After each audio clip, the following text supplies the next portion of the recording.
ابو موسیٰ اشعری کہتے ہیں کہ ایک سفر میں ہم رسول اللہ صلی اللہ علیہ وسلم کے ساتھ تھے. جب ہم کسی وادی میں اترتے تو لا الہ الا اللہ اور اللہ اکبر کہتے اور ہماری آوازیں بلند ہو جاتی. تو نبی صلی اللہ علیہ وسلم نے فرمایا، اے لوگو اپنی جانوں پر رحم کرو، کیونکہ تم کسی بہرے یا غائب کو نہیں پکار رہے، وہ تو تمہارے ساتھ ہی ہے، بے شک وہ سننے والا اور تم سے بہت قریب ہے. اس کا نام برکتوں والا ہے اور اس کی عظمت بہت ہی بڑی ہے. تو اللہ سبحانہ وتعالی قریب ہے، اس کو ہم چاہیں تو دل ہی دل میں پکاریں، سرگوشیوں کے انداز میں پکاریں یا اونچی آواز میں پکاریں، وہ ہر حال میں سنتا ہے، اور جب وہ سنتا ہے تو جواب بھی دیتا ہے اور ہماری دعائیں قبول بھی کرتا ہے. اس لیے ہمیں اس کو قریب محسوس کر کے اس سے دعائیں کرتے رہنا چاہیے. تو وہ دعا کی قبولیت کے اعتبار سے قریب ہے، دعا کو سننے کے لحاظ سے قریب ہے، اپنے علم کے اعتبار سے سب لوگوں کے قریب ہے، اور خاص طور پر عبادت کرنے والوں اور پکارنے والوں کے قریب ہے. یعنی اس کا قرب دو طرح کا ہے، ایک عام قرب ہے جو سب کے لیے ہے، اور ایک خاص قرب ہے جو اس کے خاص بندوں کے لیے ہے. اور وہ خاص بندے جو عبادت گزار ہیں، جو اس کا ذکر کرتے ہیں، جو اس کے شکر کرنے والے ہیں. تو اللہ سبحانہ تعالیٰ ان کی دعاؤں کو قبول کرتا ہے، ان کی مدد کرتا ہے اور انہیں نیک کاموں کی توفیق عطا کرتا ہے.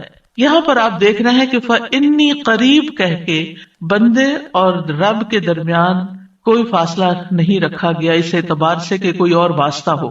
یہاں اللہ سبحانہ تعالیٰ نے جواب کو قل یا فقل کہہ کے نہیں فرمایا، جیسا کہ دوسری آیات میں آتا ہے.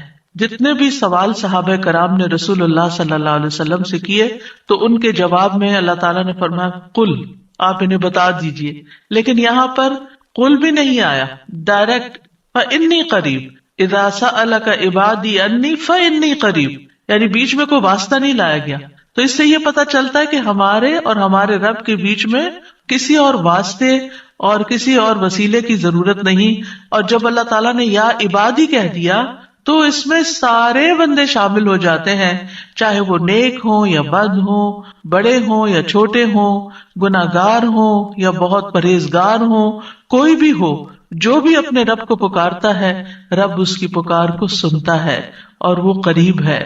لہٰذا جب ہمارا رب قریب ہے اور مجیب ہے، جیسا کہ آپ جانتے ہیں پروگرام کا نام بھی قریب مجیب اسی لیے رکھا گیا کہ ہمارا اگر اپنے رب سے تعارف ہو جاتا ہے، ہم اپنے رب کو پہچان جاتے ہیں کہ ہم کس کو پکار رہے ہیں اور وہ کہاں ہے، تو جتنا جتنا ہمارا یہ یقین ہوگا کہ وہ ہمارے قریب ہے اور وہ سنتا ہے اور جواب دیتا ہے، اتنی ہی زیادہ محبت اور توجہ کے ساتھ، اخلاص کے ساتھ ہم دعا کریں گے انشاءاللہ. اور پھر آپ دیکھیے کہ اللہ تعالیٰ ہماری دعاؤں کو ضائع نہیں کرتا. اجیب دعوت الداعی اذا دعانی، مطلب یہ ہے کہ جو بھی مجھ سے مانگتا ہے وہ کچھ پا کے ہی لوٹتا ہے، وہ نامراد نہیں ہوتا. جیسے زکریا علیہ السلام نے کہا تھا کہ وَلَمْ أَكُنْ بِدُعَائِكَ رَبِّ شَقِيًّا، کہ اے رب تجھے پکار کر تو میں کبھی بدبخت ہوا ہی نہیں، کبھی مایوس ہوا ہی نہیں، کبھی محروم ہوا ہی نہیں. جب بھی تجھے پکارا تجھ سے کچھ پا ہی لیا. تو اس لیے ہر دعا کرنے والے کو یہ یقین ہونا چاہیے کہ ہماری دعا ضرور سنی جائے گی، کیونکہ شیطان انسان کے دل میں یہ وسوسہ ڈالتا ہے کہ تمہاری دعا قبول نہیں ہوگی. نہیں بھائی، ہر ایک کی دعا قبول ہوتی ہے اگر وہ صحیح معنوں میں اپنے رب کو پکارتا ہے، وہ دعاؤں کو سنتا ہے اور جواب بھی دیتا ہے. ضرورت اس بات کی ہے کہ ہم اپنے دل کو حاضر کر کے اللہ سے مانگیں، اخلاص کے ساتھ مانگیں، اور قبولیت کے جو اوقات ہیں یا جو علامات ہیں ان کو سامنے رکھتے ہوئے مانگیں.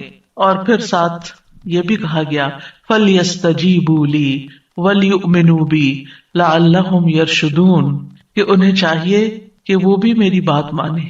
یعنی اگر یہ چاہتے ہیں کہ میں ان کی دعائیں قبول کروں تو پھر انہیں بھی چاہیے جب میں انہیں پکارتا ہوں. ایک تو یہ ہے نا کہ ہم اللہ تعالیٰ کو پکارتے ہیں، اور ایک اللہ تعالیٰ بھی ہمیں پکارتے ہیں. یعنی اللہ سبحانہ وتعالیٰ کب پکارتے ہیں؟ ہر اذان میں پکار آتی ہے، حی علی الصلاۃ حی علی الفلاح. تو پھر ہم کیا کرتے ہیں؟ کیا واقعی ہم صلاح کی طرف جاتے ہیں یا نہیں؟ اسی طرح قرآن مجید میں بہت دفعہ یا ایھا الذین آمنوا کہہ کے ہمیں پکارا گیا ہے، اے لوگوں جو ایمان لائے ہو. یا ایھا الناس کہہ کے تمام انسانوں کو پکارا گیا ہے. تو کیا ہم انسان بھی اپنے رب کی پکار کو سنتے ہیں؟ کیا ہم بھی جواب دیتے ہیں؟ کیا ہم بھی اس کی طرف بڑھتے ہیں؟ اور پھر یہ کہ وَلْيُؤْمِنُوا بِي، چاہیے کہ وہ مجھ پر ایمان لائیں، چاہیے کہ وہ میری بات مانیں، لَعَلَّهُمْ يَرْشُدُونَ، شاید کہ وہ سیدھی راہ پا جائیں۔ رسول اللہ صلی اللہ علیہ وسلم نے فرمایا، تم میں سے ہر ایک کی دعا قبول کی جاتی ہے جب تک کہ کوئی گناہ یا قطع رحمی کی دعا نہ کرے، بشرطے کہ جلدی بھی نہ کرے۔ پوچھا گیا یا رسول اللہ وہ جلدی کیا ہے؟ فرمایا یہ کہ کوئی یوں کہے کہ میں نے دعا کی اور میں نے دعا کی، یعنی دوبارہ کہ میں نے تو کئی بار دعا کی، بہت دعا کی، میری تو دعا قبول نہیں ہوتی، اور اس طرح وہ تھک ہار کر دعا کرنا چھوڑ دے۔ ایسا نہ کرے بلکہ دعا کرتا رہے، کیونکہ اس کی قبولیت کے مختلف طریقے ہیں۔ تو اللہ سبحانہ تعالی ہم سے قریب ہے۔ ایک اور آیت میں آتا ہے سورۃ ہود کی، وَإِلَىٰ ثَمُودَ أَخَاهُمْ صَالِحًا قَالَ يَا قَوْمِ اعْبُدُوا اللَّهَ مَا لَكُم مِّنْ إِلَٰهٍ غَيْرُهُ هُوَ أَنشَأَكُم مِّنَ الْأَرْضِ وَاسْتَعْمَرَكُم فِيهَا فَاسْتَغْفِرُوهُ ثُمَّ تُوبُوا إِلَيْهِ إِنَّ رَبِّي قَرِيبٌ مُّجِيبٌ۔ اور سمود کی طرف ان کے بھائی صالح کو بھیجا، اس نے کہا اے میری قوم، اللہ کی عبادت کرو، اس کے سوا تمہارا کوئی معبود نہیں، اسی نے تمہیں زمین سے پیدا کیا اور تمہیں اس میں آباد کیا، سو اس سے بخشش مانگو، پھر اس کی طرف پلٹ آؤ، یقیناً میرا رب قریب ہے، قبول کرنے والا ہے۔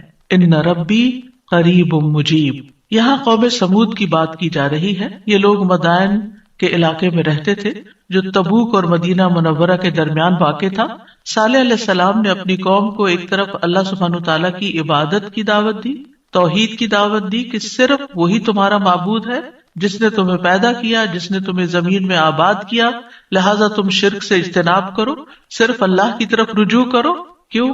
اس لیے کہ وہ بہت قریب ہے، اپنے بندوں کی دعائیں سنتا ہے۔ تو آپ دیکھیے، جو آپ کے قریب ہو اور جو آپ کی بات بھی سنتا ہو، تو کیا آپ نہیں چاہیں گے کہ آپ اس کے قریب ہو؟ یہاں پر آپ دیکھیے کہ دعا کرنے سے پہلے دو چیزوں کی بات ہے، استغفار اور توبہ کی، کہ اس سے استغفار کرو اور توبہ کرو تو تمہاری دعائیں قبول ہوں گی۔ توبہ کا مطلب یہ ہے کہ گناہوں سے کنارہ کشی اختیار کرو اور اس بات کا پکا وعدہ کرو کہ آئندہ گناہ نہیں کرو گے۔ اور استغفار کا مطلب ہوتا ہے بخشش طلب کرنا کہ اللہ ہمیں معاف کر دے، ہمارے گناہوں پہ پردہ ڈال دے۔ اور توبہ اور استغفار دونوں ہم معنی بھی ہیں۔ امام ابن قیم کہتے ہیں استغفار میں توبہ شامل ہے اور توبہ میں استغفار شامل ہے، اور جب ان کو الگ الگ بولا جاتا ہے تو پھر اس کا معنی الگ الگ بھی ہوتا ہے۔ اور اگر یہ دونوں اکٹھے آئیں، یعنی ایک دوسرے کے ساتھ مل کر آئیں، تو استغفار کا مطلب یہ ہوتا ہے کہ زندگی میں جو ہم کر چکے ہیں غلط کام، برائیاں، اللہ تعالیٰ ہمیں ان کے شر سے محفوظ رکھے۔ اور توبہ کا مطلب یہ ہے کہ ہم آئندہ گناہ میں پڑنے کے شر سے آپ کی مدد چاہتے ہیں، حفاظت چاہتے ہیں۔ اور توبہ اس پختہ ارادہ کو بھی کہتے ہیں کہ دوبارہ گناہ نہیں کریں گے، آئندہ یہ نہیں کریں گے۔ تو ان ربی قریب مجیب، میرا رب یقیناً قریب ہے، مجیب ہے۔ اور یہاں قریب قرب سے شفقت اور اکرام کے معنوں میں، یعنی رب بہت شفیق اور مہربان ہے، بہت کریم ہے۔ اور اس کا اپوزٹ ہوتا ہے بعید، دور۔ اور بہت کا لفظ سختی کے لیے بولا جاتا ہے کہ وہ جو شفیق نہ ہو، سخت ہو، کرخت ہو، اور پھر یہ کہ کچھ نہ دے، تو ایسا نہیں ہے ہمارا رب۔ ہمارا رب قریب ہے، مہربان ہے، اور اس کے ساتھ ساتھ یہ کہ وہ اپنے بندوں کا اکرام کرتا ہے اور انہیں سیدھے رستے پر چلاتا ہے، ان کی رہنمائی کرتا ہے، ان کی ضروریات پوری کرتا ہے، ان کی حفاظت کرتا ہے، ان کو مدد دیتا ہے، ان کی مشکلات دور کرتا ہے۔ لہٰذا ہمیں اپنے رب کو قریب پاتے ہوئے، اور قربت کا ایک احساس ہوتا ہے۔ قریب ہونے کا مطلب یہ نہیں کہ اللہ سبحانہ تعالیٰ کسی نعوذ باللہ فزیکل فارم میں ہمارے ساتھ بیٹھے ہوئے ہیں یا ہمارے دل میں بیٹھے ہوئے ہیں، یہ مطلب نہیں ہے قریب کا۔ قربت ایک احساس کا نام ہے۔ آپ نے دیکھا ہوگا بہت سے لوگ دور ہوتے ہوئے آپ کے دل کے قریب ہوتے ہیں، اور کئی لوگ آپ کے ساتھ رہتے ہوئے، آپ کے ساتھ بیٹھے ہوئے، آپ کے ساتھ زندگی گزارتے ہوئے بھی آپ سے دور ہوتے ہیں۔ تو اللہ سبحانہ تعالیٰ کا قرب محسوس کرنے کی چیز ہے، اس طرح کہ وہ سنتا ہے۔ اللہ سبحانہ تعالیٰ سنتا ہے، السمیع ہے، اللہ تعالیٰ دیکھتا ہے، البصیر ہے، اللطیف ہے، الخبیر ہے، ہمارے دلوں کے راز بھی جانتا ہے. تو اس سے بڑھ کے قریب کون ہوگا جو شہرک سے بھی زیادہ قریب ہے، اور جو ہمارے دل میں خیال اٹھ کر جو ہمارے دماغ تک جاتا ہے اس سے پہلے کہ دماغ تک جائے وہ بیچ میں حائل ہوتا ہے اور وہ جان لیتا ہے کہ بندہ کیا سوچ رہا ہے. نہ صرف یہ کہ وہ یہ جانتا ہے کہ اس وقت کیا کر رہے ہیں ہم، وہ یہ بھی جانتا ہے ہم پاسٹ میں کیا کر چکے ہیں، اور وہ یہ بھی جانتا ہے کہ ہم فیوچر میں کیا کچھ کرنے والے ہیں. کوئی اور ہے ایسا جو اتنا زیادہ ہمیں جانتا ہو؟ کیا وہ ہماری ضروریات کو نہیں جانتا ہوگا؟ کیا وہ ہمارے دکھ کو نہیں جانتا؟ کیا وہ ہماری پریشانیوں کو نہیں جانتا؟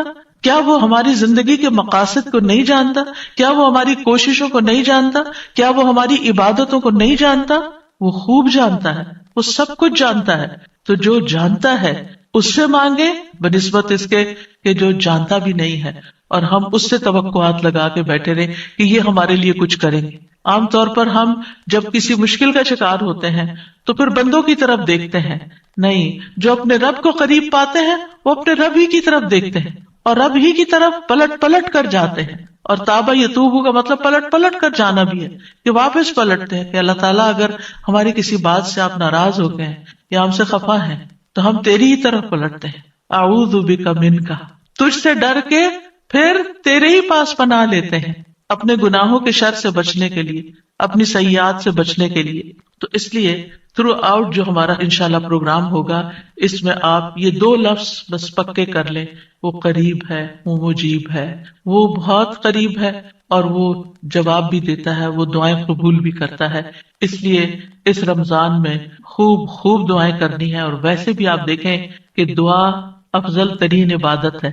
الدعاء مخ العبادہ، عبادت کا جوہر ہے، عبادت کی ٹاپ پر ہے. تو رمضان کا مہینہ عبادت کے لیے، لہذا اس عبادت میں دعاؤں کا ایک خاص حصہ ہونا چاہیے. دعا ہے کیا؟ دعا کا لفظ عربی زبان میں دال عین واو سے مل کر بنا ہے. دعا یدعو دعاء و دعوتن، یہ 2 مصدر ہیں اس سے. اور دعا کا لفظی معنی ہوتا ہے کسی کو آواز اور کلام کے ساتھ مائل کرنا، پکارنا، یعنی آواز بھی دینا، اس سے بات بھی کرنا اور اس کو اپنی طرف متوجہ کرنا. ایک ہوتا ہے کسی سے بات کرنا لیکن اس میں مقصد یہ نہیں ہوتا کہ میری طرف متوجہ ہو. مثلا میں آپ سے بات کر رہی ہوں اس وقت تو مجھے آپ سے یہ ایکسپیکٹیشن نہیں کہ آپ میری طرف متوجہ ہو کہ میری کوئی مدد کریں.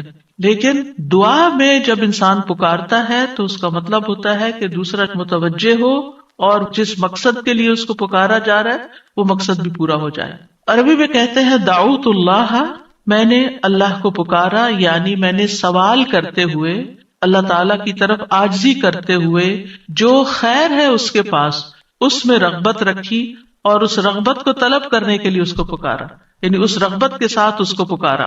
قرآن مجید میں دعا کا لفظ مختلف معنوں میں استعمال ہوا ہے. نمبر 1 دعا بمعنی ندا، آواز دینے کے معنوں میں. دعا کا مطلب کیا؟ آواز دینا.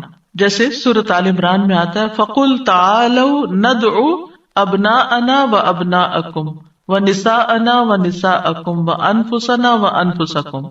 تو آپ کہہ دیجئے کہ آؤ ہم اپنے اور تمہارے بیٹوں کو اور اپنی اور تمہاری عورتوں کو بلا لیں، پکار لیں، یعنی تم بھی ان کو بلا لو ہم بھی بلا لیتے. تو بلانے کے معنوں میں استعمال ہوتا ہے. تو عربی زبان میں دعا اور ندا یہ 2 لفظ مترادف بھی ہیں، ایک دوسرے سے ملتے جلتے ہیں، سینونیمز ہیں، ایک جگہ پر اکٹھے بھی استعمال ہوئے ہیں. الا دعاء و نداء، کہ پکار اور آواز کے سوا کچھ نہیں سنتا. پھر اسی طرح دعا بمعنی طلب کرنا، کسی چیز کی ڈیمانڈ کرنا. قرآن مجید میں آتا ہے وَلَا تَزِرُ وَازِرَةٌ وِزْرَ أُخْرَى وَإِن تَدْعُ مُثْقَلَةٌ إِلَى حِمْلِهَا لَا يُحْمَلْ مِنْهُ شَيْءٌ وَلَوْ كَانَ ذَا قُرْبَى. اور کوئی بھی بوجھ اٹھانے والا کسی دوسرے کے گناہوں کا بوجھ نہ اٹھائے گا. یہ کب کی بات ہے؟ قیامت کے دن. اور کوئی بوجھ سے لدا ہوا شخص اپنا بوجھ اٹھانے کے لیے کسی کو بلائے گا، اس کو پکارے گا، وَإِن تَدْعُ، تو وہ اس میں سے کچھ بھی نہیں اٹھا سکے گا، کوئی مدد نہیں کرے گا قیامت کے دن، اگرچہ وہ قریبی رشتہ دار ہی کیوں نہ ہو. تو کسی کو مدد کے لیے بلانا، آؤ میرا سامان اٹھاؤ، میرا بوجھ اٹھاؤ، اس کے لیے بھی لفظ دعا جس میں ایک طلب پائی جاتی ہے استعمال ہوتا ہے. اسی طرح دعا کا لفظ بمعنی قول، بات کے بھی استعمال ہوتا ہے. قرآن مجید میں آتا ہے فَمَا كَانَ دَعْوَاهُمْ إِذْ جَاءَهُمْ بَأْسُنَا الا ان قالوا انا كنا ظالمین، جب ان کے پاس ہمارا عذاب آیا تو ان کا قول اس کے سوا کچھ نہ تھا کہ وہ کہنے لگے بے شک ہم ہی ظالم تھے. تو یہاں پر قول یا بات کے معنوں میں آیا ہے. پھر اسی طرح دعا کا لفظ عبادت کے معنوں میں بھی آتا ہے. سورۃ کہف میں نوجوانوں کا جو قصہ آتا ہے جس میں وہ اب ایمان کو بچانے کے لیے غار کی طرف جا رہے تھے تو اللہ تعالیٰ نے ان کے بارے میں فرمایا وَرَبَطْنَا عَلَىٰ قُلُوبِهِمْ إِذْ قَامُوا فَقَالُوا رَبُّنَا رَبُّ السَّمَاوَاتِ وَالْأَرْضِ لَن نَّدْعُوَ مِن دُونِهِ إِلَٰهًا لَقَدْ قُلْنَا إِذًا شَطَطًا. اور ہم نے ان کے دلوں کو مضبوط کر دیا جب وہ اٹھ کھڑے ہوئے تو کہنے لگے ہمارا رب تو آسمانوں اور زمین کا رب ہے، ہم ہرگز اس کے سوا کسی الہ کو نہیں پکاریں گے، یعنی اس کی عبادت نہیں کریں گے، اور اگر ہم ایسا کریں تو یقیناً ہم نے ناانصافی کی بات کی. تو دعا بمعنی عبادت. پھر اسی طرح پانچواں معنی قرآن مجید میں دعا بمعنی فریاد کرنا، طلب کرنا، فریاد کرنا. اور اس میں وَإِن كُنتُمْ فِي رَيْبٍ مِّمَّا نَزَّلْنَا عَلَىٰ عَبْدِنَا فَأْتُوا بِسُورَةٍ مِّن مِّثْلِهِ وَادْعُوا شُهَدَاءَكُمْ. اگر تمہیں اس قرآن میں شک ہے جو ہم نے اپنے بندے پر نازل فرمایا تو اسی طرح کی ایک سورت تم بھی بنا لاؤ اور اللہ کے سوا اپنے گواہوں مددگاروں کو بھی بلا لو. فریاد کرو کہ وہ آئے اور تمہاری مدد کرے، یعنی مدد کے لیے پکارنا، یہ معنی ہے. پھر اسی طرح دعا بمعنی کسی چیز کی ترغیب دینا، یعنی کسی چیز کی طرف دعوت دینا. نوح علیہ السلام نے اپنی قوم کو پکارا تھا قال رب انی دعوت قومی لیلا ونہارا. اس نے کہا ہے میرے رب بے شک میں نے اپنی قوم کو رات اور دن پکارا، ان کو دعوت دیتا رہا دین کی طرف، اپنے رب کی طرف. اور اس میں معنی عبادت کا بھی ہے کہ اللہ کی عبادت کرو تو عبادت کی دعوت میں ان کو دیتا رہا. پھر اسی طرح دعا بمعنی منسوب کرنا، نسبت دینا. ادعوہم لآبائہم، ان بچوں کو ان کے حقیقی باپوں کی نسبت سے پکارو، یعنی ادعوہم کا مطلب ہے کہ ان کو اپنے باپوں کی طرف ہی منسوب کرو، جن کے وہ بچے ہیں باپ کا نام نہیں بدلو. اور آٹھواں معنی ہے سوال کرنا، دعا بمعنی سوال. جیسے بنی اسرائیل نے موسیٰ علیہ السلام سے کہا قالوا ادع لنا ربک یبین لنا ما ہی، انہوں نے کہا تم اپنے رب سے ہمارے لیے دعا کرو. تو یہ جو دعا ہے یہ بمعنی سوال ہے، یعنی مانگو کہ وہ ہمارے لیے بیان کر دے کہ وہ گائے کس طرح کی ہو. تو قرآن مجید میں یہ دعا کا لفظ مختلف معنوں میں استعمال ہوا ہے، لیکن دعا کا عمومی شرعی معنی کیا ہے؟ اللہ کی بارگاہ میں عاجزی کے ساتھ سوال کرنا اور اللہ کے پاس جو خیر ہے اس میں راغب ہونا، رغبت رکھنا. اللہ کی بارگاہ میں اللہ کے حضور عاجزی کے ساتھ سوال کرنا، چیخ چلا کے نہیں بلکہ بہت ہمبل طریقے سے، اور جو خیر اللہ کے پاس ہے اس میں رغبت رکھنا، اس کا شوق رکھنا. طیبی کہتے ہیں اس سے مراد ہے اللہ کی بارگاہ میں انتہا درجے کی عاجزی، انکساری اور محتاجگی ظاہر کرنا. جیسے موسیٰ علیہ السلام نے دعا کیا کی تھی رب انی لما انزلت الی من خیر فقیر، اپنے فقر، اپنی محتاجی، اپنی ضرورت کا اظہار کیا تھا. انی لما انزلت الی من خیر فقیر. امام ابن قیم کہتے ہیں اس سے مراد ہے ایسی چیز کو طلب کرنا جو دعا کرنے والے کو فائدہ دے، یعنی فائدے کی چیز حاصل کرنے کے لیے سوال کرنا، اور ایسی چیز کو دور کرنے کے لیے طلب رکھنا جو اس کو نقصان دیتی ہو. تو پھر دو طرح سے دعا کرتا ہے انسان، کچھ فائدے کی چیزیں مانگتا ہے اور کچھ نقصان والی چیزوں کو دور کرنے کے لیے اللہ سے درخواست کرتا ہے. ہماری شریعت میں دعا کی دو بڑی اقسام ہیں، ایک ہے دعائے عبادت اور ایک ہے دعائے مسئلہ. دعائے عبادت کیا ہے؟ اس سے مراد ہے کہ انسان اللہ سے ثواب کی امید رکھتے ہوئے، اس کے عذاب سے ڈرتے ہوئے اس کی عبادت کرے، اس میں سوال نہیں ہے. تو عربی میں دعا بمعنی عبادت بھی استعمال ہوتا ہے، آتا ہے نا وقال ربکم ادعونی استجب لکم ان الذین یستکبرون عن عبادتی سیدخلون جہنم داخرین. اس میں دعا کے دونوں معنی آ گئے. اور تمہارے رب نے فرمایا کہ مجھ سے دعا کرو میں تمہاری دعا قبول کروں گا، یہ تو سوال ہو گیا. اور دوسرا بے شک وہ لوگ جو میری عبادت سے تکبر کرتے ہیں عنقریب و ذلیل و خوار ہو کر جہنم میں داخل ہوں گے. تو یہاں عبادت کا معنی بھی آ گیا عبادت کے لفظ کے ساتھ، یعنی دعا ایک طرح سے عبادت ہے. تو دعائے عبادت کیا ہے کہ انسان اللہ سے ثواب کی امید رکھتے ہوئے اس کے عذاب سے ڈرتے ہوئے اللہ کی عبادت کرے، جیسے نماز پڑھے، روزہ رکھے، قرآن کی قرات کرے، تسبیح کرے، صدقہ کرے، اللہ کی طرف لوگوں کو دعوت دے، تعلیم کا کام کرے. تو انسان ان میں سے جو بھی عبادت کا کام کرے گا وہ دراصل اللہ کی طرف راغب ہوگا، کیونکہ دعا میں رغبت پائی جاتی ہے. اور جو شخص مثلا نماز پڑھتا ہے تو گویا وہ زبان حال سے دعا کر رہا ہوتا ہے، اللہ سے بخشش مانگ رہا ہوتا ہے کہ اللہ تعالیٰ ہمارے اوپر رحم کیجیے، ہم نے جو گناہ کیے ہیں آپ ان کو معاف کر دیجیے. کیونکہ نماز بذات خود کیا کرتی ہے؟ بلاؤں کو ٹالتی ہے، گناہوں کو معاف کرنے کا ذریعہ ہے. ٹھیک ہے. اچھا، صدقہ کیا کرتا ہے؟ گناہوں کی آگ بجھاتا ہے. ٹھیک ہے. تو یہ جو گناہوں کی آگ کا بجھنا ہے، یہ ہم بول کے بھی کہہ سکتے اللہ ہمیں جہنم کے عذاب سے بچا، تو وہ ہماری زبان بول رہی ہوتی. لیکن جب ہم صدقہ دے رہے ہوتے ہیں تو گویا ہمارا عمل جو ہے وہ اسی چیز کا تقاضا کر رہا ہے کہ ہم اپنے اوپر سے گناہوں کا بوجھ اتارنا چاہتے ہیں. تو ایک دعا سوال کے انداز میں ہوتی ہے اور ایک دعا حال کے ساتھ بیان ہو رہی ہوتی ہے، عمل کے ساتھ ہو رہی ہوتی ہے. اور دوسری جو دعائے مسئلہ ہے جس میں مانگنے کی دعا ہوتی ہے، تو وہ یہ ہے کہ انسان دنیا اور آخرت کی کوئی بھی بھلائی طلب کرنے اور دنیا اور آخرت کے نقصان کو دور کرنے کا سوال اللہ سے ہی کرے.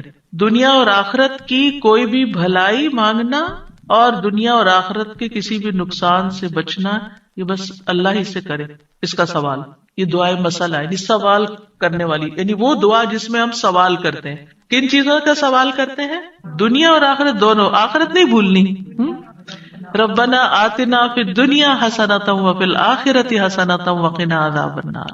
تو دنیا اور آخرت کی حسنہ مانگنا اور دنیا اور آخرت کے عذاب سے، مصیبت سے بچنا. وقنا عذاب النار، سب سے بڑی مصیبت تو آگ ہے نا، یعنی اس کی کوئی تکلیف انسان کو پہنچے. نبی صلی اللہ علیہ وسلم نے فرمایا دعا عبادت ہے. قال الدعاء هو العبادۃ قال ربکم ادعونی استجب لکم. تمہارے رب کا فرمان ہے میں پکارنے والے کی دعا قبول کرتا ہوں جب وہ مجھے پکارتا ہے. تو دعا جو ہے یہ عبادت کی اقسام میں سے سب سے عظیم قسم ہے. امام خطابی اپنی کتاب شأن الدعاء میں کہتے ہیں، اس حدیث کی وضاحت کرتے ہوئے الدعاء هو العبادہ، وہ کہتے ہیں کہ دعا عبادت کا ایک بڑا حصہ ہے یا سب سے افضل عبادت ہے. جیسے کہ لوگ کہتے ہیں لوگ بنو تمیم ہیں اور مال اونٹ ہیں، یعنی لوگوں کو دیکھنا تو بنو تمیم کو دیکھو، مطلب سب لوگوں سے افضل ہیں. نبی صلی اللہ علیہ وسلم اسی سے تھے نا، اور ان کی تعداد بھی زیادہ تھی. اور اسی طرح عربوں کے ہاں مال کی سب سے بڑی قسم اونٹ ہوا کرتے تھے. وہ کہتے ہیں مال تو اصل میں اونٹ ہے اور لوگ تو بنو تمیم ہی ہے. تو اسی طرح کہا گیا دعا تو عبادت ہی ہے. الدعاء هو العبادہ، دعا ہی عبادت ہے. الحج عرفہ، اس کا یہ مطلب ہے کہ صرف عرفہ میں جاؤں، یہ نہیں. مطلب یہ ہے کہ جتنے بھی ارکان آپ حج کے ادا کرتے ہیں ان میں سے عرفہ کے دن کا قیام اگر کسی نے پا لیا تو اس کا حج ہو گیا، اور وہ سب سے بڑا دن ہے جس میں بخشش ہوتی ہے. تو یہ عربوں کے کہنے کا ایک انداز بھی ہے نا. اور مراد اس سے کیا ہے کہ دعا سب سے افضل عبادت ہے اور ساری اطاعتوں اور ساری بندگیوں کا مغز ہے کہ انسان اپنی ہر پریشانی اور ہر ضرورت میں اللہ کی طرف متوجہ ہو جائے. یہ ہے اصل مقصد. اگر کسی مشکل میں پڑ گیا ہے تو اس مشکل کے دور ہونے کے لیے بس اللہ ہی کی طرف رجوع کرے اور اسی کا انتظار کرے کہ وہی کاٹے گا. لوگوں سے توقعات ہٹا لے. اس کا یہ مطلب نہیں کہ ہم لوگوں سے ہیلپ لے نہیں سکتے، آپ لوگوں سے ہیلپ لے سکتے ہیں، آپ ان کو بتا سکتے ہیں کہ آپ کس مشکل میں اور اس کا حل کیا ہے، لیکن ان سے توقع نہ رکھے کہ یہ میری مشکل حل کر دیں گے. مثلا آپ کو کوئی پرابلم ہوئی ہے، آپ کسی سے مشورہ کرنا چاہتے ہیں، آپ کسی سے کاؤنسلنگ لینا چاہتے ہیں، آپ ضرور لیں، لیکن یہ توقع نہ رکھیں کہ یہ آپ کا مسئلہ حل کر دے گا یا بس یہی آپ کے لیے سب کچھ ہو گیا. اس کو اللہ سبحانہ وتعالیٰ سے آگے نہ رکھیں. کہتے ہیں نا ہمت مردہ مدد خدا. ہمت آپ نے کرنی ہے، کوشش آپ نے کرنی، مدد اللہ نے کرنی ہے. دعا کی بھی ہمت ہوتی ہے اور دعا کے لیے بھی ایک ایفرٹ لگانی پڑتی ہے اور اس کے لیے یکسو ہونا پڑتا ہے. خصوصاً آپ دیکھیں کہ جب کسی بڑی پریشانی کے نتیجے میں انسان کے ہوش اڑ جاتے ہیں، اوسان خطا ہو جاتے ہیں، اس کو کچھ سمجھ نہیں آتی، تو ایسی صورت میں انسان اپنے خیالات کو مجتمع کر کے، فوکس کر کے، پوری توجہ کے ساتھ اللہ کی طرف جب متوجہ ہوتا ہے تو یہ ہے اصل میں دعا کی روح. اور نہ صرف یہ کہ بڑی مشکلات میں، بلکہ چھوٹی چھوٹی ضروریات میں بھی اللہ کی طرف رغبت کرنی چاہیے. دعا کی ضرورت کیوں ہے ہماری زندگی میں؟ کیونکہ ہم اللہ کے محتاج ہیں، بادشاہ وہی ہے، ہم فقیر ہیں.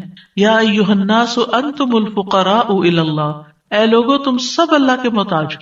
کوئی بھی انڈیپینڈنٹ نہیں، کوئی بھی یہ نہیں کہہ سکتا کہ میں اپنے سب کام خود ہی کر سکتا ہوں. واللہ هو الغنی الحمید، اور اللہ سب سے بے پرواہ ہے اور تعریف کے لائق ہے.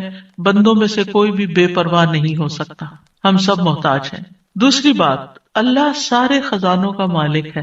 وَإِن مِّن شَيْءٍ إِلَّا عِندَنَا خَزَائِنُهُ، کوئی چیز ایسی نہیں، وَإِن مِّن شَيْءٍ إِلَّا عِندَنَا خَزَائِنُهُ، کہ جس کے خزانے ہمارے پاس نہ ہوں.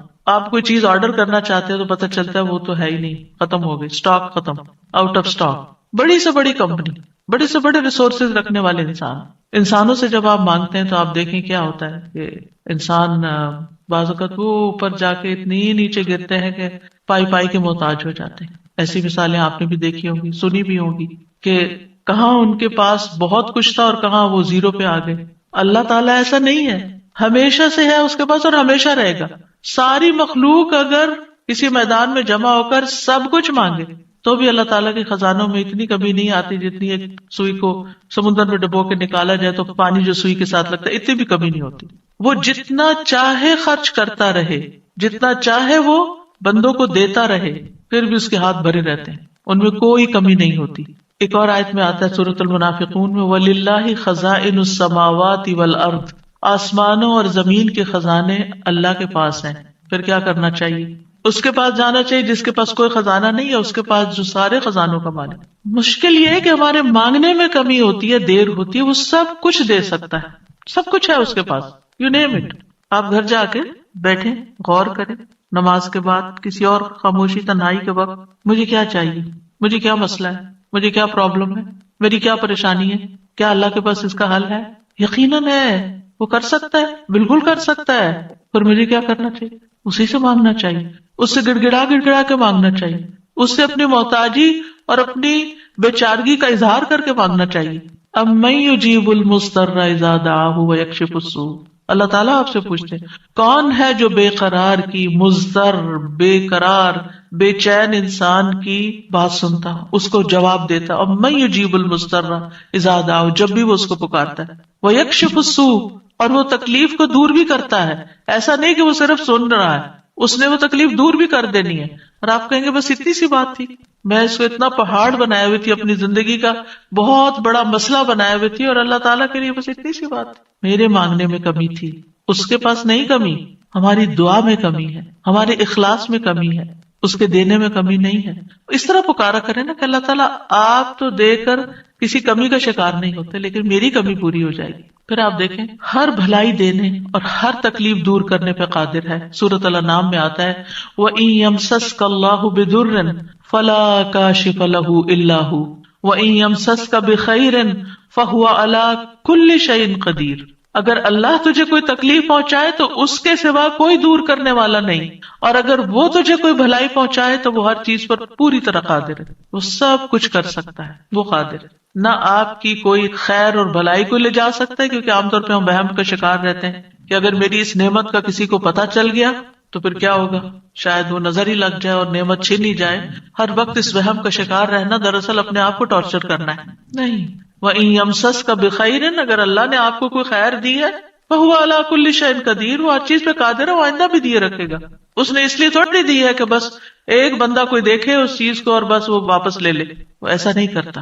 ایک روایت میں آتا ہے کہ ایک شخص نے رسول اللہ صلی اللہ علیہ وسلم سے پوچھا، اے اللہ کے رسول، آپ کن چیزوں کی دعوت دیتے ہیں؟ یعنی آپ کی دعوت کیا ہے، آپ کیا بتاتے ہیں لوگوں کو، آپ کیا سکھاتے ہیں؟ آپ نے فرمایا، میں اس اللہ کی طرف دعوت دیتا ہوں جو اکیلا ہے، وہ اللہ کہ جب تم پر کوئی مصیبت آتی ہے اور تم اسے پکارتے ہو تو وہ تم سے تمہاری مصیبت دور کر دیتا ہے. یہ ہے اللہ کا تعارف. جب آپ کے بچے آپ سے پوچھیں اللہ کون ہے تو آپ کیا بتاتے ہیں؟ بڑے بڑے لفظ بولتے ہیں نا. یہ دیکھیں یہاں پر کیا بولا گیا، اتنے سمپل. آپ بچے کو کہہ سکتے ہیں اللہ وہ ہے جو تمہیں کھانا دیتا ہے، اللہ وہ ہے جو تمہیں فلاں چیز دیتا ہے، تمہیں ماما بابا دیے ہیں. جو جو بچے کی ضرورت ہوتی ہے ایج کے حساب سے آپ اس اعتبار سے بچے کو اللہ کا تعارف کرا سکتے ہیں ان چیزوں کے ساتھ جو نظر آتی ہیں اور جو اس کی پسند کی ہیں کہ وہ ہے اللہ. پھر آپ نے فرمایا کون ہے اللہ؟ کہ جب تم کسی بیابان اور جنگل میں راستہ بھول جاؤ اور تم اس سے دعا کرو تو وہ تمہیں واپس پہنچا دیتا ہے. اور صرف جنگل بیابان نہیں، اب تو خیر GPS وغیرہ کی سہولت موجود ہے، اس کے باوجود بھول جاتے ہیں نا، اس کے باوجود غلط ٹرن لے لیتے ہیں، کبھی پہلے اور کبھی بعد میں. GPS فریز ہو جاتے ہیں، نیٹ چلا جاتا ہے، روڈ میپ ختم ہو جاتا ہے، کئی مسائل ہیں. تو کبھی بھی راستہ بھولیں تو ہم پہلی بات یہ سوچیں کہ اللہ سے دعا کرتے ہیں اللہ راستہ دکھا دے. راستہ بھولنے پر مجھے کبھی ٹینشن نہیں، میں ہمیشہ سوچتی ہوں اللہ پہنچا دے گا، ہو جائے گا، کوئی مسئلہ نہیں. اللہ کے تو علم ہے نا. میں تو کہتے ہیں کہ آپ کو پتا ہے نا کہاں ہے، بس وہاں لے جائیں. ہمیں نہیں پتا، آپ کو تو پتا ہے نا. تو جب آپ اللہ سے مانگتے ہیں کبھی لاڈ پیار سے، کبھی اس کی کسی صفت کا واسطہ دے کر، کبھی اپنی عاجزی محتاجی ظاہر کر کے، تو وہ ضرور سنتا ہے. پھر فرمایا وہ ذات کہ جب تم قحط سالی میں مبتلا ہوتے ہو اور تم اس سے دعا کرتے ہو تو وہ تم پر پیداوار ظاہر کر دیتا ہے، یعنی تمہاری پیداوار اگا دیتا ہے زمین سے. یہ ہے اللہ، یہ اللہ کا تعارف. پھر آپ دیکھیے کہ ہم کیوں اللہ سے مانگے؟ کیونکہ زمین و آسمان کی ساری مخلوق اللہ ہی سے مانگتی ہے، تو ہم کیوں نہ مانگے؟ آپ غور کیجئے ذرا اس بات پر. یسألہ من فی السماوات والارض کل یوم ھو فی شأن. اسی سے مانگتا ہے جو کوئی آسمانوں اور زمین میں ہے، ہر دن وہ ایک نئی شان میں ہے. اسی سے مانگ رہا ہے ہر کوئی جو آسمانوں اور زمین میں ہے، ہر کوئی. کون کون ہے آسمانوں اور زمین میں؟ آسمانوں میں فرشتے ہیں جن کو ہم جانتے ہیں، زمین پر انسان اور جنات ہیں، اس کے علاوہ جو اور مخلوقات ہیں وہ ساری مخلوق اللہ سے مانگ رہی ہے. اگر ساری مخلوق اللہ سے مانگتے اور ہم کسی اور سے مانگنا شروع کر دیں، غیر اللہ سے مانگیں، تو کتنی حماقت والی بات ہے نا. اللہ نے عقل اسی لیے دی تھی کہ ہم اللہ ہی کو نہ پہچانے. تو اللہ سبحانہ وتعالیٰ سے سوال کرنے کے اعتبار سے 4 طرح کے لوگ ہیں. امام ابن تیمیہ کہتے ہیں پس تمام آسمانوں اور زمین کے لوگ اللہ سے سوال کرتے ہیں تو ان کے 4 درجات بن جاتے ہیں. پہلی قسم، کچھ وہ لوگ ہوتے ہیں جو نہ ہی اللہ کی عبادت کرتے ہیں نہ ہی اس سے مدد طلب کرتے ہیں، حالانکہ اللہ نے ان کو پیدا کیا، ان کو رزق دیا، ان کو عافیت دی. تو یہ کون ہے؟ نہ اللہ کی عبادت نہ ہی اس سے دعا، کچھ بھی نہیں، کوئی تعلق نہیں. دوسری قسم کے وہ لوگ ہوتے ہیں جو اللہ سے مدد طلب کرتے ہیں تو وہ ان کی مدد کر دیتا ہے، لیکن وہ اللہ کی عبادت نہیں کرتے. عبادت نہیں کرتے، ہاں جب کوئی مسئلہ پیش آتا ہے تو پھر کیا کرتے ہیں؟ پھر دعا کر لیتے ہیں. ایسے لوگ آپ نے دیکھے ہوں گے، نماز نہیں، روزہ نہیں، صدقہ خیرات کچھ نہیں، ہاں کوئی مشکل پیش آئے تو پھر اللہ سے دعا کرتے ہیں. تیسری قسم کے کچھ وہ لوگ ہوتے ہیں جو اللہ کی عبادت اور اطاعت طلب کرتے ہیں لیکن نہ ہی اس سے مدد مانگتے نہ اس پہ توکل کرتے. نماز روزہ کر لیں گے، دعا نہیں کرتے، کہتے ہیں اللہ کو پتہ ہی ہے نا کیا چاہیے، اب مانگنا کس لیے؟ نہیں، اللہ تعالیٰ خود فرماتے وقال ربکم ادعونی، تمہارا رب کہتا ہے مجھ سے دعا کرو، تو کیوں نہ دعا کریں؟ ہمیں دعا کرنی ہے. چوتھی قسم کے وہ لوگ ہوتے ہیں جو اللہ کی عبادت بھی کرتے ہیں اور اس سے دعا بھی کرتے ہیں، اس سے مدد بھی طلب کرتے ہیں. تو اللہ تعالیٰ اپنی عبادت اور اطاعت پر ان کی مدد کرتا ہے. جیسے ہم کہتے ہیں رب اعینی علی ذکرک و شکرک و حسن عبادتی، تو اللہ تعالیٰ مدد بھی فرماتا ہے. اب ہم اپنے آپ کو دیکھیں کہ ہم کون سی کیٹیگری میں فال کرتے ہیں، ہم کہاں ہیں؟ کیا ہم ان لوگوں میں ہیں جو عبادت بھی کرتے ہیں اور دعا بھی کرتے ہیں؟ تو یہ ٹاپ کلاس کے لوگ ہیں، اور باقی اللہ تعالیٰ کے حق میں کبھی کوتاہی کرتے ہیں. تو ہمیں دعا کرتے رہنا چاہیے، اللہ تعالیٰ کو پکارتے رہنا چاہیے، ہر ضرورت میں، ہر مقصد میں، ہر پریشانی میں، ہر دکھ میں، ہر بیماری میں، ہر موقع پر، ہر چیز کے لیے، چھوٹی سے چھوٹی چیز کے لیے، بڑی سے بڑی چیز کے لیے اللہ ہی سے مانگنا چاہیے. کیونکہ وہ دے کر احسان نہیں جتاتا، وہ دے کر شرمندہ نہیں کرتا، وہ دے کر ہم سے واپس نہیں مانگتا، وہ بغیر شرط کے دیتا ہے، غیر مشروط دیتا ہے. وَإِذَا سَأَلَكَ عِبَادِي عَنِّي فَإِنِّي قَرِيبٌ أُجِيبُ دَعْوَةَ الدَّاعِ إِذَا دَعَانِ فَلْيَسْتَجِيبُوا لِي وَلْيُؤْمِنُوا بِي لَعَلَّهُمْ يَرْشُدُونَ. تو ہمیں مانگتے رہنا چاہیے کیونکہ وہ قریب ہے، وہ مجیب ہے. اللہ سبحانہ وتعالیٰ اپنے بندوں کو خود فرماتا ہے کہ اللہ سے اس کے فضل کا سوال کرو، یہ اللہ کا حکم ہے. سورۃ النساء میں آتا ہے وَاسْأَلُوا اللَّهَ مِن فَضْلِهِ، اور اللہ سے اس کے فضل کو مانگو کہ اللہ اپنا فضل فرما۔ فضل کیا ہوتا ہے؟ جو ہم ڈیزرو نہیں کرتے، نہ اپنی عبادت کی وجہ سے، نہ کسی محنت کی وجہ سے، نہ کسی قابلیت کی وجہ سے، نہ کسی ہنر کی وجہ سے، ہم ڈیزرو نہیں کرتے، لیکن آپ دے سکتے، ہم پھر بھی آپ سے مانگتے ہیں، چاہے ہم اس قابل نہیں لیکن پھر بھی آپ سے مانگ، آپ ہمیں عطا کیجیے۔ اور اللہ تعالیٰ کو یہ بات پسند ہے کہ بندے اس سے مانگیں، کیونکہ بندے کو جب کسی چیز کی ضرورت ہوتی ہے نا اور وہ اس کو اللہ تعالیٰ سے مانگتا ہے تو وہ اللہ تعالیٰ کے ساتھ کنیکٹ ہو جاتا ہے، اللہ تعالیٰ کو یاد کرتا ہے، اس کے سامنے اپنی حالت کا اظہار کرتا ہے، اپنا دکھ، اپنا شکوہ، اپنا غم، اپنا رنج، اپنی پریشانی اس کو سناتا ہے، جو سن کر آگے نشر نہیں کرتا۔ جب ہم بندوں کے سامنے اپنی کسی پریشانی کا ذکر کر دیتے ہیں تو بعض اوقات کیا کرتے ہیں، وہ آگے بیان کر دیتے ہیں اور یوں آپ کے راز کھل جاتے ہیں، آپ کا مرتبہ اور مقام لوگوں کی نگاہ میں گر جاتا ہے، کچھ لوگ آپ سے حسد کرنے لگتے ہیں، کچھ لوگ آپ کی تکلیف پہ خوش ہوتے ہیں۔ تو اس لیے ہمیں اللہ سبحانہ تعالیٰ کے سامنے ہی اپنے رنج اور دکھ کی فریاد رکھنی چاہیے۔ اللہ تعالیٰ اپنے بندوں کو ہر چیز کو اسی سے مانگنے کا حکم دیتا ہے۔ اب ہر چیز میں کیا ہے؟ صحیح مسلم کی روایت ہے، ابو ذر غفاری رضی اللہ عنہ کہتے ہیں کہ نبی صلی اللہ علیہ وسلم اپنے رب تبارک و تعالیٰ سے روایت کرتے ہیں کہ بے شک اللہ تعالیٰ فرماتا ہے، اے میرے بندو تم سب گمراہ ہو سوائے اس کے جسے میں ہدایت دوں، پس تم مجھ سے ہدایت مانگو میں تمہیں ہدایت دوں گا۔ نمبر 1 دعا کیا ہونی چاہیے؟ ہدایت کی۔ دن کی ہر رکعت میں ہم اہدنا الصراط المستقیم مانگتے ہیں، ہر کام میں ہمیں گائیڈنس چاہیے، ہمیں کلیرٹی چاہیے، چاہے دین کا کام ہو چاہے دنیا کا کام، ہر چیز میں ہمیں صحیح راستہ، صحیح اسٹریٹجیز اختیار کرنے کی ضرورت ہوتی ہے، تب وہ کام ہو پاتا ہے، اور اس طرح ساری کنفیوژن بھی دور ہو جاتی، ساری پریشانی بھی دور ہو جاتی کہ میں نے اللہ سے دعا کر لی، اللہ تعالیٰ آپ مجھے صحیح طریقہ بتا دیں، مجھے اس کام کو کیسے لے کے چلنا ہے۔ تو ہر موڑ پر، ہر کام میں ہمیں ہدایت کی ضرورت ہوتی ہے۔ تو اہدنا الصراط المستقیم۔ پھر فرمایا، اے میرے بندو تم سب بھوکے ہو سوائے اس کے جسے میں کھلاؤں، تو تم مجھ سے کھانا مانگو میں تمہیں کھانا کھلاؤں گا۔ سبحان اللہ، سب سے بڑی ضرورت ہدایت کے بعد انسان کی کیا ہے؟ کھانا، جو اس کو دن میں کئی بار کھانا پڑتا ہے، اور انسان سب سے زیادہ پریشان بھی اس کے لیے ہوتا ہے، اور مال کا سب سے بڑا حصہ بھی اسی پہ خرچ ہوتا ہے۔ یعنی دن میں اگر آپ دیکھیں تو آپ ہر روز اپنا لباس نہیں خریدتے، ہر روز آپ اپنی ٹوائلٹریز نہیں خریدتے، ہر روز اپنی اور چیزیں نہیں خریدتے، برتن نہیں خریدتے، کٹلری، جیولری، یہ سب روز تھوڑی خریدا جاتا ہے، لیکن کھانا تو ڈیلی چاہیے، کھانا تو ڈیلی کنزیوم کرنا ہے، اس سے مانگو۔ اور خاص طور پر اگر کچھ خاص کھانے کو دل چاہتا ہے وہ بھی اس سے مانگو۔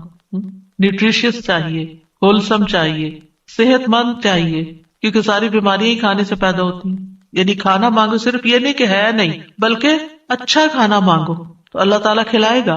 اے میرے بندو تم سب برہنہ ہو سوائے اس کے جسے میں لباس پہناؤں، تو تم مجھ سے لباس مانگو میں تمہیں لباس پہناؤں گا۔ بعض اوقات انسان کو کوئی خاص چیز پہننے کو دل چاہتا ہے، مانگے اللہ سے، اللہ دے گا۔ اے میرے بندو تم سب دن رات گناہ کرتے ہو اور میں سارے گناہوں کو بخش دیتا ہوں، تم مجھ سے بخشش مانگو میں تمہیں بخش دوں گا۔ کیوں اپنے اوپر بوجھ لیے پھرتے ہو؟ کتنے گناہ کر لیے، بہت لیٹ کر دیا، پتہ نہیں اب میری معافی ہوگی یا نہیں، اب میں کیا کروں؟ وہ معاف کر دے گا، مانگ کر تو دیکھو۔ اے میرے بندو اگر تمہارے اولین و آخرین اور جن و انس ایک صاف چٹیل میدان میں کھڑے ہو کر مجھ سے مانگنے لگے، اور میں ہر ایک کو جو مجھ سے مانگ رہا ہے وہ سب کچھ دے دوں جو وہ مانگ رہا ہے، تو میرے خزانوں میں کوئی کمی نہیں ہوگی مگر جتنی سمندر میں سوئی ڈال کر نکالنے سے کمی آتی، کچھ کمی نہیں۔ مانگو، اس کا تو کچھ نہیں بگڑتا، اس کا تو کچھ کم نہیں ہوتا۔ نبی صلی اللہ علیہ وسلم نے بھی اللہ سے مانگنے کا حکم دیا ہے۔ عبداللہ بن عباس کہتے ہیں ایک دن وہ رسول اللہ صلی اللہ علیہ وسلم کے پیچھے سوار تھے، تو رسول اللہ صلی اللہ علیہ وسلم نے ان سے فرمایا، اے لڑکے میں تجھے چند کلمات سکھا رہا ہوں، احفظ اللہ یحفظک، تم اللہ کے احکام کی حفاظت کرو اللہ تمہاری حفاظت کرے گا۔ احفظ اللہ تجدہ تجاہک، اللہ کی حفاظت کرو یعنی اللہ تعالیٰ کے احکامات کی، تم اسے اپنے سامنے پاؤ گے، قریب پاؤ گے۔ اذا سألت فاسأل اللہ، جب تمہیں مانگنا ہو اللہ سے مانگو، جب تمہیں مانگنا ہو، کچھ بھی مانگنا ہو۔ وَإِذَا اسْتَعَنْتَ فَاسْتَعِنْ بِاللَّهِ، اور جب مدد چاہیے اللہ سے مدد مانگو، کسی بھی طرح کی مدد، یعنی مدد صرف مالی مدد نہیں ہوتی، یا مدد صرف ان چیزوں کی نہیں ہوتی اوپر جن چیزوں کا ذکر ہوا ہے، مدد تو ہمیں ہر کام میں چاہیے۔ ہم کون سی لائن اختیار کریں، کون سا پیشہ اختیار کریں، کون سی جاب لیں، کون سی نہ لیں، کیا کریں کیا نہ کریں، فلان جگہ جانا ہے جائیں یا نہ جائیں، ہر معاملے میں. اور یہ جو ہمیں استخارہ سکھا دیا گیا تو یہ بھی تو یہی ہے. اور اس استخارے میں بھی آپ دیکھیے، اذا سألک عبادی انی فانی قریب اجیب دعوت الداعی اذا دعانی، اس میں بھی آپ دیکھیں بیچ میں واسطہ نہیں رہا نا. تو ہم کسی سے نہیں کہہ سکتے آپ میرا استخارہ کریں، آپ اپنے لیے خود ہی خیر مانگیں. آپ صلی اللہ علیہ وسلم نے عبداللہ بن عباس سے کہا، جان رکھو اگر ساری دنیا مل کر بھی تمہیں نفع پہنچانا چاہے تو تمہیں نفع نہیں پہنچا سکتی سوائے اس کے جو اللہ نے تمہارے لیے لکھ دیا. اور اگر وہ سارے مل کر تمہیں کوئی نقصان دینا چاہے، نقصان نہیں دے سکتے سوائے اس کے جو اللہ نے تمہارے لیے لکھ دیا. کتنا بڑا توکل سکھاتی ہے یہ بات. کتنی فکریں پریشانیاں دل سے اور دماغ سے بالکل آف لوڈ ہو جاتی، کچھ نہیں ہوتا، کوئی کچھ نہیں بگاڑ سکتا. ہم ڈرتے رہتے ہیں نا، کبھی فیوچر سے ڈرتے ہیں، کبھی لوگوں سے ڈرتے ہیں، کبھی کسی بیماری سے ڈرتے ہیں، کبھی بھوک فقر و فاقہ سے ڈرتے ہیں، کبھی اپنے اولاد کے بارے میں ڈر رہے ہوتے ہیں، فکر کر رہے ہوتے ہیں ان کا کیا بنے گا، ان کے ایمان کا کیا ہوگا، ان کے کھانے پینے کا کیا ہوگا، ان کے رہنے کا کیا. یہی فکریں تو ہیں ہماری جن میں ہم ڈوبے رہتے ہیں. اللہ نے ہمیں صرف ان فکروں کے لیے تھوڑی بھیجا ہے، ہمیں تو اللہ نے اپنی عبادت کے لیے بھیجا تھا. اللہ نے ہمیں بڑے کام کرنے کے لیے بھیجا، ہم نے اپنے آپ کو چھوٹی چھوٹی چیزوں میں الجھا کر بیمار کر لیا اور انہی کے اندر ہی گھومتے رہے اور انہی کی فکر کرتے رہے اور انہی کے بوجھ تلے دبے رہے. جبکہ ہمیں تو کنتم خیر امت اخرجت للناس، تم بہترین امت ہو، تمہیں تو انسانیت کے لیے پیدا کیا گیا تھا، تمہیں تو اوروں کے لیے پیدا کیا گیا تھا کہ تم خود بھی ہدایت پر اور انہیں بھی اللہ کی طرف بلاؤ. اور تم صرف اپنی ہی ذات میں کھو گئے اور صرف اپنے ہی غم لے کر بیٹھ گئے اور صرف اپنی ہی پریشانیوں میں دن رات رہے. ان سب چیزوں کو تو اللہ کے حوالے کرنے کی ضرورت ہے، وہ ٹیک کیئر کرے گا. ان تنصروا اللہ ینصرکم، اگر تم اللہ کی مدد کرو گے اللہ تمہاری مدد کرے گا اور وہ ضرور کرے گا. تم اوروں کی فکر کرو اللہ تمہاری کرے گا. تو اس لیے ہمارے کرنے کا کام کیا، احفظ اللہ یحفظ کا، حفاظت چاہیے. تم اللہ تعالیٰ کے احکامات کی حفاظت کرو، جو تمہیں کہا جا رہا ہے وہ پابندی سے کرو، باقی کام اللہ کا ہے. اور پھر احفظ اللہ تجدہ تجاہک، جب تم اللہ کے بن جاؤ گے نا تو پھر اللہ کو بہت قریب پاؤ گے. پھر آپ دیکھیے کہ اللہ کے نزدیک دعا سے زیادہ کوئی چیز معزز نہیں. دعا انسان کو عزت دیتی ہے. جب انسان بندوں کے آگے ہاتھ پھیلاتا ہے تو ذلیل ہوتا ہے، اور جب اللہ سے مانگتا ہے دو ہاتھ اٹھا کے، بندوں کے سامنے تو ہم ایک ہاتھ پھیلاتے ہیں اور اللہ کے سامنے دو ہاتھ پھیلاتے ہیں. اور جب انسان اللہ سے مانگتا ہے تو اللہ اس بندے سے محبت کرتا ہے اور اس بندے کو دیتا ہے، نوازتا ہے اور عزت دیتا ہے، اپنی جناب سے دیتا ہے. اور جب بندوں سے مانگتے ہیں تو وہ کبھی دیتے ہیں کبھی نہیں دیتے، اور کبھی دے کے اذیت بھی دیتے ہیں، اور پھر احسان جتاتے، دکھ دیتے ہیں، ذلیل کرتے ہیں، بعض اوقات آپ کی انا کو مجروح کر دیتے ہیں، آپ کی عزت کو مجروح کر دیتے ہیں، آپ کو بعض اوقات بدنام کر دیتے ہیں. تو اللہ کے نزدیک دعا سے زیادہ کوئی چیز معزز نہیں. لیس شیء اکرم علی اللہ من الدعاء. پھر یہ کہ اللہ تعالیٰ دعائیں سنتا ہے. وَلَقَدْ نَادَانَا نُوحٌ فَلَنِعْمَ الْمُجِيبُونَ. یقیناً نوح نے ہمیں پکارا تو ہم بہت اچھے قبول کرنے والے ہیں. ہم نے ان کی سنی، ہمیں کیوں بتایا جا رہا ہے؟ تاکہ تم بھی پکارو، تمہاری بھی سنی جائے گی. ابراہیم علیہ السلام نے کیا کہا تھا؟ ان ربی لسمیع الدعاء. میرا رب تو یقیناً دعا سننے والا ہے، وہ تو ضرور سنتا ہے. اور پھر خاص طور پر جو مضطر ہو، بے چین ہو، بے قرار ہو، لاچار ہو. امن یجیب المضطر اذا دعاہ ویکشف السوء. یہ لاچار کون ہوتا ہے؟ ابن عباس کہتے ہیں اس سے مراد وہ شخص ہے جس کی ایسی ضرورت ہو جو اس کو مشقت میں ڈال دے، یعنی مصیبت میں پڑ جائے انسان، چاہے اندر قلبی روحانی طور پر، چاہے مالی طور پر، چاہے صحت، یعنی کسی بھی اعتبار سے جو چیز اس کو مشکل میں ڈال دے، مشقت میں. یہ لاچاری ہوتی ہے. کہتے ہیں ڈپینڈنسی جیسے ہو جاتی ہے دوسروں پر. سدی کہتے ہیں کہ اس سے مراد وہ شخص ہے جس کے پاس کوئی ہیلا چارہ قوت باقی نہ رہے، یعنی دنیا میں اس کا کوئی وسیلہ سبب نہیں رہا، تنہا رہ گیا، وہ سنتا ہے. ذنون کہتے ہیں اس سے مراد وہ شخص ہے جو اپنے تعلقات کو اللہ کے سوا سب سے کاٹ دے، بس اللہ ہی ہے میرا. ابو جعفر کہتے ہیں کہ اس سے مراد مفلس شخص ہے جس کے پاس کچھ نہیں. سہل بن عبداللہ کہتے ہیں اس سے مراد وہ شخص ہے جو اپنے ہاتھ دعا مانگتے ہوئے اللہ کی طرف بلند کرتا ہے، اوپر اٹھاتا ہے، حالانکہ اس کے پاس اطاعت کا کوئی نیکی کا کام نہیں ہوتا جس کو وہ وسیلہ بنا سکے. لاچار. اب ہر جگہ سے مایوسی ہو گئی، اب ایک ہی راستہ ہے، اور وہ راستہ شیطان کہتا ہے تم تو اتنے نافرمانو، تمہاری نہیں سنی جائے گی. نہیں، وہ پھر بھی سنتا ہے. امن یجیب المضطر.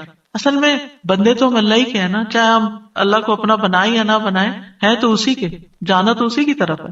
دنیا میں بھی اسی کی طرف جانے کی ضرورت پیش آتی ہے. اور پھر آپ دیکھیے کہ اللہ تعالیٰ کا قبولیت کا وعدہ بھی ہے اور وہ بندوں کی حاجات پوری کرتا ہے.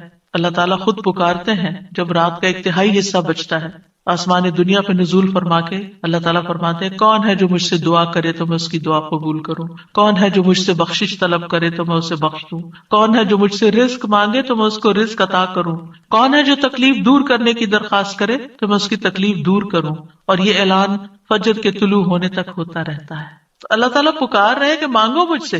اب دیکھیے اگر کبھی آپ کے پیرنٹس میں سے کوئی یا کوئی بڑا یا اگر آپ سے کہے کہ اچھا مانگو, کیا مانگتے ہو, فرمائش کرو, کیا کرتے ہیں ہم, ہمارا حال کیا ہوتا ہے, بہت خوش ہو جاتے ہیں, اتنی بڑی آفر آ گئی, کرو فرمائش, کیا چاہیے, جیولری چاہیے, کپڑے چاہیے, جو چاہیے مانگو. تو ہمارا خوشی سے ایسا حال ہوگا کہ ہمیں یہ بھی یاد نہیں رہے گا کہ اب مانگنا کیا ہے. اللہ سبحانہ وتعالیٰ روز ہمیں پکارتے ہیں کرو فرمائش, مانگو کچھ, مانگو, اور ہم مانگتے ہی نہیں. جاگ بھی جائے تو ہم مانگتے نہیں. مانگنے کی ضرورت ہے. آپ دیکھیے کہ دنیا کے بادشاہ جب کوئی سوالی آتا ہے, کوئی بیگر آتا ہے, وہ دروازے بند کر دیتے ہیں. جو انسان 2 سے 3 دفعہ آپ سے کچھ مانگ چکا ہو, جب آپ اس کو دیکھتے ہیں تو وہ موڑ کے چل دیتے ہیں, یہ پھر آ گیا ہے, پھر کچھ مانگے گا. کیا اللہ تعالیٰ بھی ایسا کرتا ہے؟ 100 بار آئے آپ اس کے پاس, 100 بار عطا کرے گا. وہ اپنا دروازہ بند نہیں کرتا, وہ اپنی دولت نہیں چھپاتا, وہ تمہارے لیے ہر روز رات کو دروازہ کھولتا ہے, آ جاؤ تم میری طرف, مانگو مجھ سے.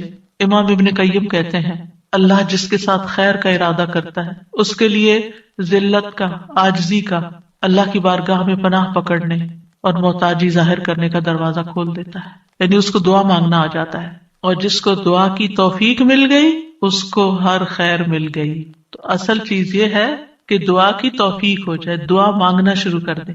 آپ دیکھیں کہ اس نیت سے بھی یہ پروگرام رکھا گیا تھا کہ ہم روز دعا کے بارے میں کچھ سنیں, پھر دعا کے مطلب کو سمجھیں, دعا دعا دعا کرتے رہے تاکہ ہمیں دعا مانگنا آ جائے. یعنی اس کا ہول سول گول ہے اس پروگرام کا وہ یہ کہ ہمیں دعائیں مانگنا آ جائے, ہم دعاؤں کے شوقین ہو جائیں, دعا مانگنے سے محبت کرنے لگے, دعاؤں کے اوپر یقین کرنے لگے کہ اللہ تعالیٰ سنتا اور ضرور سنے گا, اور ہمارے سارے بوجھ اتر جائیں اور ہم سارے اپنے معاملات اپنے رب کے سپرد کر دیں, اور ہم دنیا میں بھی ایک اچھی زندگی بسر کریں اور آخرت میں بھی. امام ابن تیمیہ کہتے ہیں جب اللہ کسی بندے کے ساتھ خیر کا ارادہ کرتا ہے تو اس کے دل میں دعا مانگنے اور اس سے مدد طلب کرنے کا الہام کر دیتا ہے کہ اللہ سے مانگو, اس کے دل میں ڈال دیتا ہے, اور اللہ اس کے مدد طلب کرنے اور اس کے دعا مانگنے کو اس کے لیے خیر کا ذریعہ بنا دیتے ہیں جس کے لیے اس نے مدد طلب کی ہوتی ہے, یعنی اس کا رستہ نکل آتا ہے.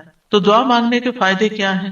دعا ہر حال میں انسان کو فائدہ دیتی ہے. نمبر 1, دعا مانگ رہے ہوتے تو آپ عبادت کر رہے ہوتے ہیں, یہ اجر الگ لکھا جاتا ہے. اللہ تعالیٰ کی پسند کا کام کر رہے ہوتے ہیں, اللہ تعالیٰ سے کنیکٹڈ ہوتے ہیں, اور پھر یا تو دعا فوراً قبول ہو جاتی ہے, جو مانگا وہ اسی وقت مل جاتا ہے, یا پھر یہ کہ کوئی ایسی مصیبت ٹل جاتی ہے جو آنے والی تھی اور آپ کی اس دعا کی وجہ سے وہ مصیبت چلی گئی. رسول اللہ صلی اللہ علیہ وسلم نے فرمایا دعا فائدہ دیتی ہے اس کے بارے میں بھی جو کچھ نازل ہو چکا ہے اور اس کے بارے میں بھی جو نہیں اترا. بس اللہ کے بندو تم پر دعا کرنا لازم ہے, یعنی جو مصیبتیں آ گئی ہیں ان کو بھی دور کرے گی دعا, اور جو ابھی نہیں آئی اتر رہی ہیں ان کو بھی دور کر دے گی, آنے والی مشکلات کو بھی ہٹا دے گی. پھر یہ کہ اللہ تعالیٰ اپنے مانگنے والوں کو خالی ہاتھ نہیں لوٹاتا. حدیث میں آتا ہے بے شک اللہ عز و جل کو اس بات سے حیا آتی ہے کہ اس کا کوئی بندہ اس کے سامنے ہاتھ پھیلا کر کسی خیر کا سوال کرے اور وہ انہیں خالی لوٹا دے, کہ کچھ بھی نہ ڈالے اس میں. ایسا نہیں ہوتا. انس رضی اللہ عنہ کہتے ہیں رسول اللہ صلی اللہ علیہ وسلم نے فرمایا بے شک اللہ بڑا رحیم ہے, بڑے کرم والا ہے. اس کو اس بات سے شرم آتی ہے کہ اس کا کوئی بندہ اس کے آگے اپنے دونوں ہاتھ پھیلائے اور وہ ان دونوں میں کوئی خیر نہ ڈالے. وہ ایسا نہیں کرتا. جو مسلمان بھی اپنی حاجت اللہ کے آگے رکھ دیتا ہے اللہ تعالیٰ اسے ضرور نوازتا ہے, ضرور دیتا ہے. رسول اللہ صلی اللہ علیہ وسلم نے فرمایا جو مسلمان اپنا چہرہ اللہ کے سامنے گاڑ کر, یعنی پورے فوکسڈ طریقے سے توجہ کے ساتھ کسی چیز کا سوال کرتا ہے وہ اس کو وہ چیز ضرور عطا کرتا ہے, خواہ جلدی عطا کرے یا ذخیرہ کر کے رکھ لے اس کے لیے اگلی دنیا میں عطا کرے, لیکن ملتا ضرور ہے. اور پھر آپ دیکھیے اس آیت میں اللہ تعالیٰ نے کوئی شرط نہیں رکھی, یعنی جو مانگو گے میں دوں گا, یہ نہیں کہا تم یہ کر کے آنا پھر میں دوں گا. بعد میں کہا کہ ٹھیک ہے تم بھی میری بات مانا کرو, ریکمینڈیڈ ہے یہ بات, لیکن شرط نہیں ہے کہ تم نے مانی تو پھر ہی میں بھی تمہاری مانوں گا. اور پھر آپ دیکھیے کہ یہ ہمارا فرض بنتا ہے کہ ہم اپنی دعاؤں میں اخلاص پیدا کریں، ورنہ اللہ تعالیٰ تو ہر ایک کو، نیک بد گناہگار حتیٰ کہ ابلیس کی بھی دعا قبول کر لیتا ہے۔ دعا کے سبب تقدیر بدل جاتی ہے۔ حدیث میں آتا ہے قضاء کو صرف دعا ہی بدل سکتی ہے، اور نیکی کے علاوہ کوئی چیز عمر کو نہیں بڑھا سکتی۔ نیکی کرتے جاؤ، انشاءاللہ عمر بھی لمبی ہوگی اور نیکیوں کی مزید توفیق ہوگی۔ دعا کی وجہ سے آزمائشیں ٹل جاتی ہیں۔ امام غزالی کہتے ہیں بس جان لے کہ قضاء و قدر میں سے یہ بھی ہے کہ اللہ آزمائشوں کو دعا کے ذریعے ٹال دیتا ہے، چنانچہ دعا آزمائشوں اور بلاؤں کو ٹالنے اور رحمت کے حصول کا سبب ہے، جیسا کہ ڈھال تیروں کو ٹالنے اور واپس لوٹانے کا سبب ہے، یعنی کہ جو شیلڈ ہے اس سے آپ پروٹیکٹڈ ہوتے ہیں، اور جیسے پانی زمین سے نباتات نکالنے کا سبب ہے، یعنی آپ پودا لگاتے ہیں اس میں پانی لگاتے ہیں تو اس میں سے کچھ نکل آتا ہے۔ جن لوگوں کے گارڈن ہیں وہ تو یہ تجربہ کرتے ہی ہوں گے کہ جب سمر آتی ہے اور وہ ڈالتے ہیں کچھ تو پھر اس میں سے ننھی منی کونپلیں نکلتی ہیں، لیکن اگر نہیں تو میں آپ سب کو ریکمینڈ کروں گی کہ اللہ الخالق کی تخلیق کو دیکھنے کے لیے گھر میں ہی کوئی مٹی کا پاٹ رکھ لیجئے اور اس میں کوئی بیج ڈال دیجئے، اور ان بیجوں کے پھوٹنے اور چھوٹی چھوٹی کونپلیں نکلنے کے عمل کو دیکھیے، آپ کو اللہ پہ اتنا پیار آئے گا، اتنی محبت آئے گی۔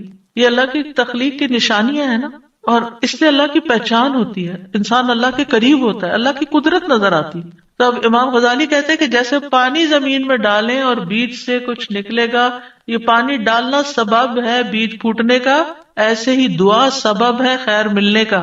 مانگو تاکہ تمہیں ملے، بہت کچھ تو وہ ہمیں بن مانگے بھی دے رہا ہے، ہم نے وہ مانگا بھی نہیں ہوتا جو کچھ وہ ہمیں دیتا ہے، لیکن اس سے زیادہ اگر تم مانگو گے تو پھر والا وہ کیوں نہیں دے گا۔ اور پھر وہ کہتے ہیں کہ جیسے ڈھال تیر کو لوٹاتی ہے اور دونوں ایک دوسرے کی مدافعت کرتے ہیں، اسی طرح دعا اور آزمائش آپس میں زور آزمائی کرتے ہیں۔ آزمائش اوپر سے اتر رہی ہوتی ہے اور دعا نیچے سے چڑھتی ہے، اور بیچ میں جا کے وہ ان کی لڑائی ہوتی ہے، دعا کہتی ہے واپس چلو، اس بندے پہ نہیں آنا۔ تو اس لیے بہت ضروری ہے کہ ہم اللہ تعالیٰ سے مانگتے رہیں۔ اور آپ دیکھیں کتنی دعائیں ایسی ہیں جنہوں نے تاریخ کا رخ پھیر دیا، شر سے خیر کی طرف، بہتر سے بہترین کی طرف۔ ابراہیم علیہ السلام کی دعا کی مثال، انہوں نے مانگا تھا ربنا وابعث فیہم رسولا منہم یتلو علیہم آیاتک ویعلمہم الکتاب والحکمت ویزکیہم انک انت العزیز الحکیم۔ 2500 سال بعد دعا قبول ہوئی، محمد الرسول اللہ صلی اللہ علیہ وسلم دنیا میں تشریف لائے اور انسانی تاریخ کا دھارا بدل گیا۔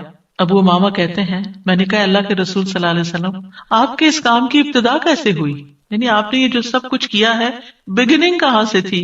کہا میرے باپ ابراہیم علیہ السلام کی دعا سے۔